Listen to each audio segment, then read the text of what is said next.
नमस्कार, मैं हूं रमेश भट्ट। 26 दिन बाद कांग्रेस उपाध्यक्ष राहुल गांधी काम पर लौट आए हैं। राहुल के आने से कांग्रेस में जोश दिखने लगा है।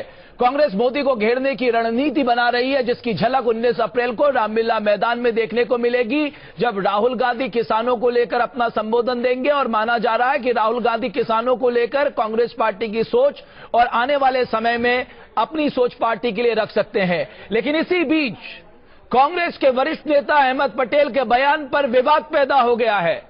अहमद पटेल ने प्रधानमंत्री नरेंद्र मोदी की तुलना दुर्योधन से कर डाली है। बीजेपी ने इसे कांग्रेस की बौखलाहट बताया है। सवाल यह है कि बयानबाजी में क्या हम अपनी मर्यादाओं को भूलते जा रहे हैं। राहुल गांधी के देश लौटते ही कांग्रेस हमलावर हो गई है। प्रधानमंत्री नरेंद्र मोदी को घेरने के लिए कांग्रेस के दिग्गज नेताओं ने मैदान संभाल लिया है।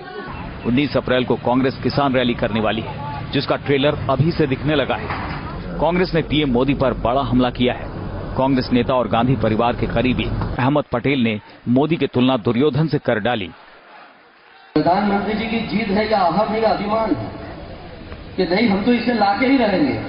मैंने पहले भी दृष्टांत दिया था महाभारत का कि जब कृष्ण भगवान शांति दूत बन के हस्तिनापुर गए और दुर्योधन को जब कहा गया कि जो जमीन या जो गांव आपने लिए हैं उनको लौटा दीजिए, ये अच्छी बात नहीं है। तब उनके दिल में, हृदय में जो अहम था, जो अभिमान था दुर्योधन को, उन्होंने कहा कि नहीं, मैं 1 इंच भी जमीन वापस नहीं दूंगा। तब कृष्ण भगवान ने कहा था कि आपका अहम है, ये अभिमान है, और याद रखिए कि इसके लिए भविष्य में आपकी गद्दी भी जा सकती है, आपकी सत्ता भी जा सकती है। पीएम मोदी के विदेश दौरों में दिए बयानों से कांग्रेस आग बबूला है। पीएम ने कनाडा में स्कैम इंडिया शब्द का इस्तेमाल किया था, जिसे कांग्रेस ने देश का अपमान बताया है। भारत चांद पर पहुंच चुका था 2008 में। भारत मंगल की तरफ अपनी यात्रा शुरू कर चुका था, जिसको ये अपनी उपलब्धि मानते हैं, पर आप लोग जानते हैं कि उसको बनाने में, निर्माण में बरसों लगे थे। इससे स्पष्ट प्रतीत होता है कि एक बीमार मानसिकता से ग्रस्त हैं भारत के प्रधानमंत्री। इन्होंने परंपरा को तोड़ दिया है। पीएम पर कांग्रेस के हमले का जवाब देने में बीजेपी ने भी देर नहीं की। बीजेपी नेता संबित पात्रा ने इसे कांग्रेस की बौखलाहट करार दिया।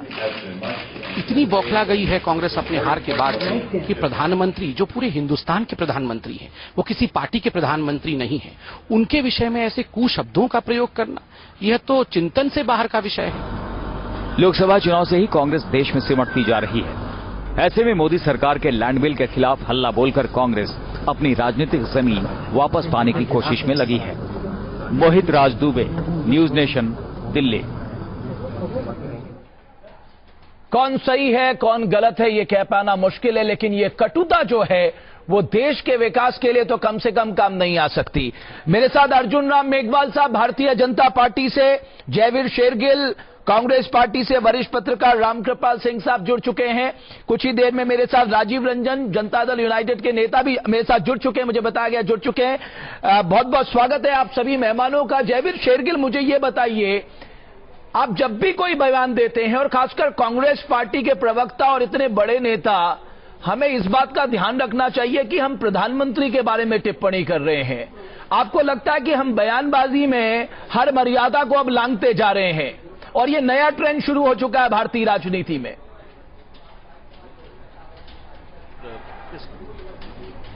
स्टूडियो में आवाज नहीं पैच हुआ है। कनाडा, जर्मनी और ये सब टूर गए, मर्यादा उन्होंने लांघी है। वो भूल गए हैं कि वो देश के प्रधानमंत्री और बीजेपी और आरएसएस के प्रचारक नहीं हैं। कोई कहता है हमारे घर में जितनी मर्जी लड़ाई हुई, कोई बाहर जाके कोई कहता है अपने घर की कोई निंदा करता है, कोई कहता है ये स्कैम इंडिया है, ये गंदा इंडिया है। जर्मनी में एंजेला मार्केल को कहते हैं आज से इंडिया भीख नहीं मांगेगा। इंडिया भीख कब मान रहा था? और खुदा ना खास्ता चाहे बीजेपी की सरकार हो, इंडिया को कभी भीख ना ही मांगनी पड़े। सवाल मैं बीजेपी से पूछ सकता हूं, प्रधान तो हमारे सिर्फ यही गुजारिश है, ये परंपरा को तोड़ा है। जयवीर शेरगिल, मेरा सवाल है कि आपके नेताओं ने परंपरा को तोड़ा है। प्रधानमंत्री की तुलना दुर्योधन से करना, इस तरह के शब्दों का इस्तेमाल, एक नेता हिटलर कहता है, दूसरा दुर्योधन से तुलना करता है, क्या ये सही है?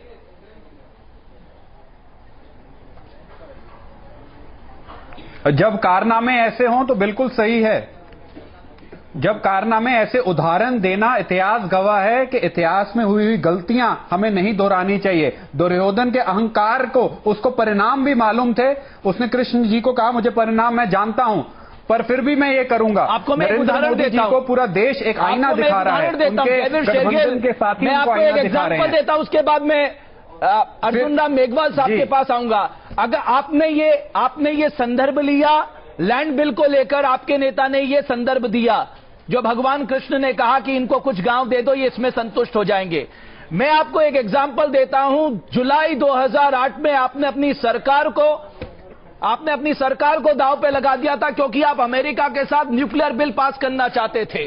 ठीक उसी तक अगर प्रधानमंत्री मोदी ये कह रहे हैं कि साहब मैं देश के विकास के लिए लैंड बिल लेके आ रहा हूं, फिर ऐतराज किस बात का है? आप विरोध करिए, जो आपका काम है। मर्यादाओं का उल्लंघन क्यों? ऐतराज इस बात का है कि एक स्पेसिफिक लॉबी को सिर्फ खुश करने के लिए जब 2013 का कानून बना, उस पे भारतीय जनता पार्टी की सहमति थी। और आज कैसे गुमराह किया जा रहा है कि डेवलपमेंट रुक रही है, देश का इंफ्रास्ट्रक्चर रुक रहा है। मैं अपने भारतीय जनता पार्टी के मित्र से पूछूंगा, आपके चैनल पे 60 से ऊपर प्रोजेक्ट पेंडिंग है 4 लाख करोड़ के, सिर्फ 7 प्रोजेक्ट आज भूमि अधिग्रहण की वजह से फंसे हुए हैं। वो परसेंटेज होती है 87 to 13%। क्या इन्होंने 2013 लागू किया? नहीं। क्या कौन सा अदानी का बड़ा प्रोजेक्ट रुक रहा है कि इनको अपनी ही बात पे यूज लेना पड़ रहा है? मैं अर्जुन राम मेघवाल साहब से जवाब दे देता हूं। शेरगिल साहब, आपने अपनी पार्टी का पक्ष रख दिया। आप कह रहे हैं आपके नेताओं ने जो कुछ कहा बिल्कुल ठीक कहा, यह किसी मर्यादा का उल्लंघन नहीं है। अर्जुन राम मेघवाल साहब, प्रधानमंत्री ने विदेश में जाकर देश को स्कैम इंडिया कहा, तमाम बातें कही, आपको लगता है यह भी मर्यादा का उल्लंघन है?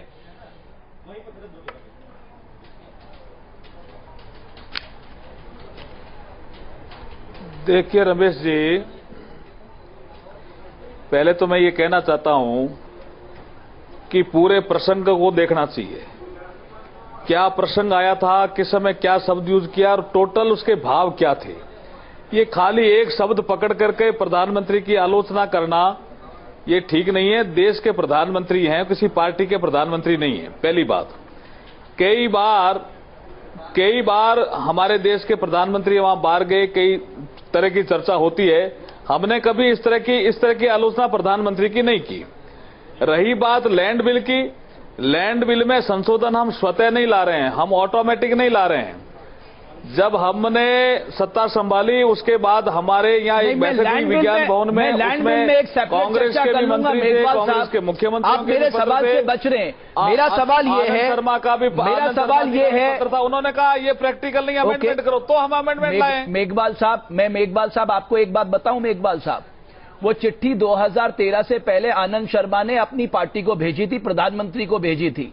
उनके राज्य के मुख्यमंत्रियों ने भी विरोध जताया था, उसके बावजूद 2013 में कांग्रेस ने यह विधेयक पारित किया था। आप इस बात को ध्यान में रखिए। मेरा सवाल सिर्फ आपसे यह है, मैं आपको एक एग्जाम्पल देता हूं, अभी रामकृपाल सिंह आपको बताएंगे, बड़ा अच्छा एग्जाम्पल दिया।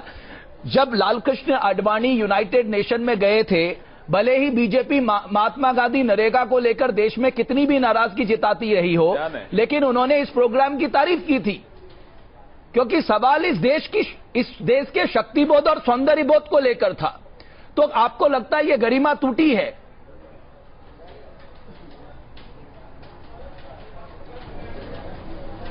नहीं, मैं ये कहना चाहता हूं कि आपको पूरे प्रसंग को देखना चाहिए। प्रसंग बिल्कुल साफ है। आप कह रहे हैं आपके देश में स्कैम पे स्कैम होते थे। कहीं भी उन्होंने भारत की अवमानना नहीं की है। कहीं पर भी जहां मोदी जी गए हैं, मोदी जी ने भारत कैसे आगे बढ़ रहा है, भारत कैसे आगे बढ़ा में नहीं तारीफ की है। और बाहर ही नहीं, हमारे हाउस में भी मोदी जी ने तारीफ की है। पूरे देश के जो विपक्ष के दल थे उनकी भी तारीफ की है कि इस देश को बढ़ाने में सबका योगदान दिया। आपको प्रसंग देखना पड़ेगा। खाली एक शब्द पकड़ के आलोचना करोगे, ये ठीक गरिमा नहीं है, ये गरिमापूर्ण व्यवहार नहीं है। नहीं, लेकिन रामकृपाल सिंह साहब, आपको लगता है कि राजनीतिक मर्यादाएं आप टूट रही हैं? ऐसा पहले कभी नहीं देखा गया। मैंने लालकृष्ण आडवाणी का उदाहरण दिया आपके सामने, आपके दौर में तो कई एग्जाम्पल आए होंगे। देखिए रमेश भाई, मर्यादाएं टूटे अच्छी बात है, लेकिन खराब मर्यादाएं टूटे। दुख ये हो रहा है कि जो अच्छी मर्यादाएं हैं, जो अच्छी परंपराएं हैं, वे टूट रही हैं। और इस जो विषय आपने देखा है उसमें दोनों पक्ष बराबर के कसूरवार हैं। ईमानदारी की बात यह है कि आज जो अहमद पटेल ने कहा है वो भी न तो उसका कोई मेल खाता है, न वो, और वो संदर्भ से ही मेल नहीं खाता, न वो, ये भारत की जमीन जिसके बारे में बिल आ रहा है वो मोदी की निजी जागीर नहीं है, वो दुर्योधन की निजी जागीर थी। पहले ये तो इसका कोई तुलने का मतलब नहीं था।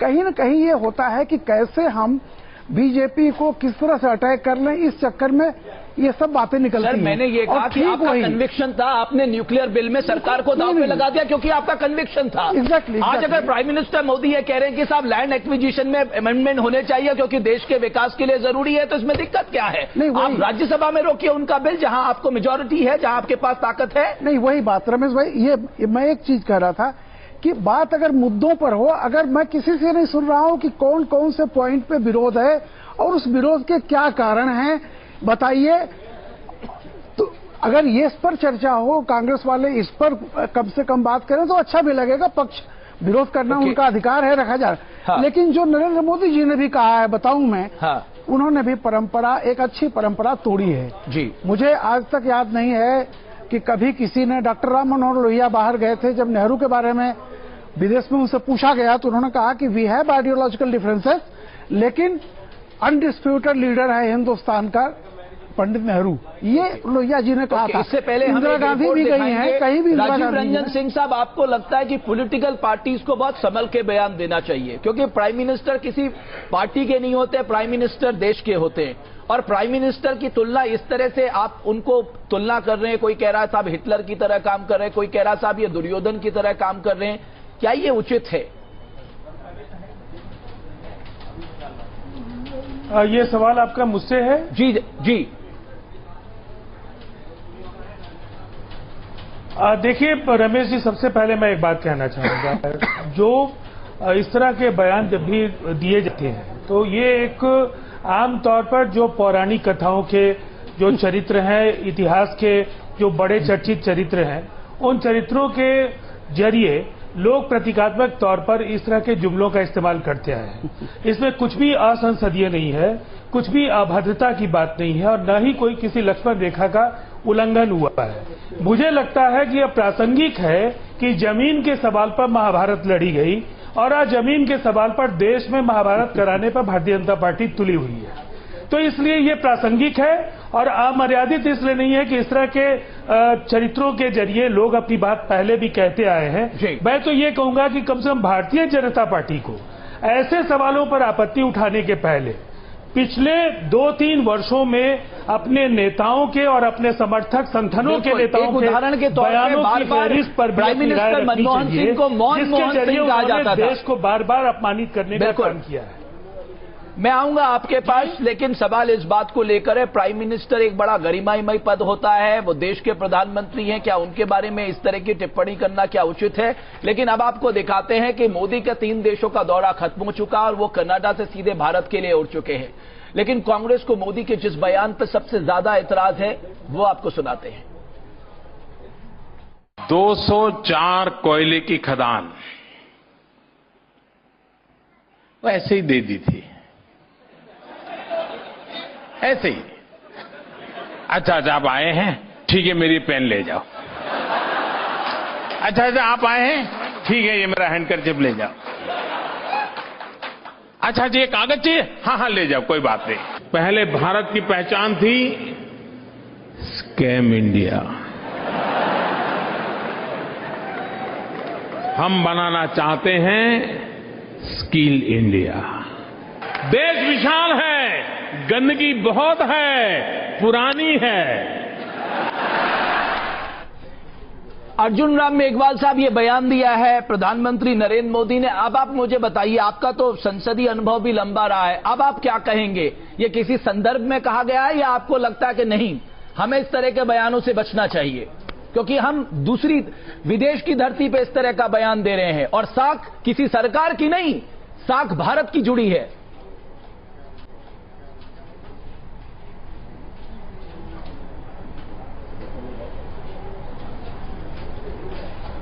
देखिए रमेश जी, मैं ये कह रहा हूं कि यूपीए शासन में जिस तरह का भ्रष्टाचार था ये स्कैम इंडिया शब्द जो है इतना पॉपुलर हो गया था, आज उन्होंने कोयले के जो खदान थी जिनका सुप्रीम कोर्ट ने कहा ऑक्शन करो, और उसके बाद जो ऑक्शन हुआ उस प्रक्रिया को लेकर के बात कर रहे थे, उस संदर्भ में ये बात आई थी। इसमें इंडिया की बदनामी करी ऐसा नहीं था, इसमें यह था कि आपने किस तरह से कोयले की खदानें बांटी। आप प्रोसीजर अपनाएंगे नहीं, और आपको विदेशी मीडिया भी कहेगा, यहां भी कहेंगे, और आप कहेंगे साहब ये तो मोदी जी के मुंह से निकल गया, इसलिए आप कह रहे हैं करेंगे। आप कह रहे हैं हमारा ये इस समय कहना है कि प्रसंगवश ये बात आई थी।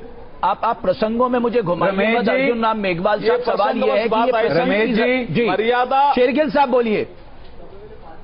और अहम बात यह है किस मंच पे क्या बात कही गई। रमेश जी, अहम बात है किस मंच पे क्या बात कही गई। चाहूंगा हर सभा में अपने घर की खिल्ली उड़ाना, घर की खिल्ली उड़ाना, लोगों की तालियां सुनना बहुत अच्छा लगता है, पर आपके वो कैरेक्टर के बारे में क्या बताया जाता है कि अपने अपने घर की निंदा करके लोगों की तालियां सुनना चाहते हैं। राजनीति का फर्क निश्चित तौर पर देश के प्रधानमंत्री को जरूर समझना चाहिए। और दूसरी बात, एक महत्वपूर्ण सवाल मैं पूछना चाहूंगा। प्रधानमंत्री जी ने कहा 42 साल के बाद हिंदुस्तान का कोई प्रधानमंत्री आया।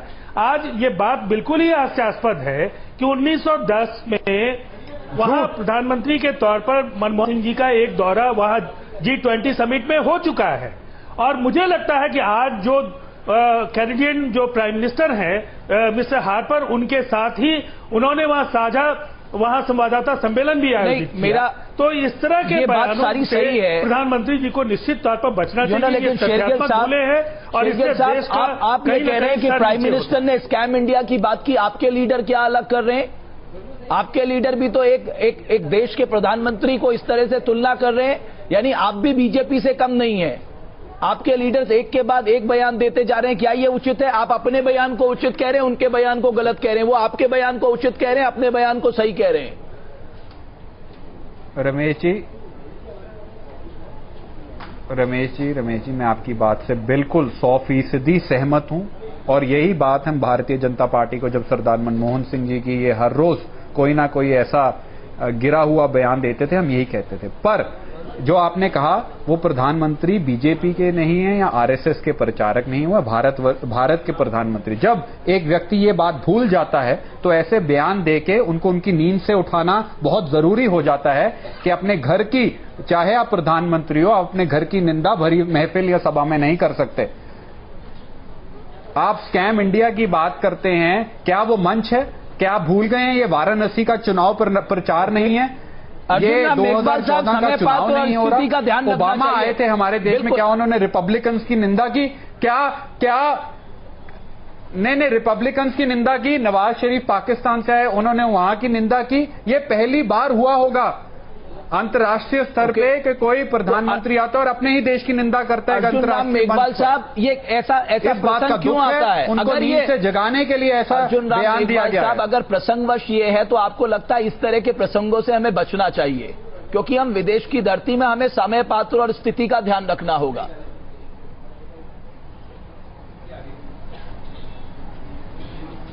देखिए रमेश जी, मैं कह रहा हूं कि प्रधानमंत्री जब भी जहां भी गए, किस तरह की बातें कही। आपने एक शब्द पकड़ के प्रधानमंत्री जी की आलोचना करनी शुरू कर दी।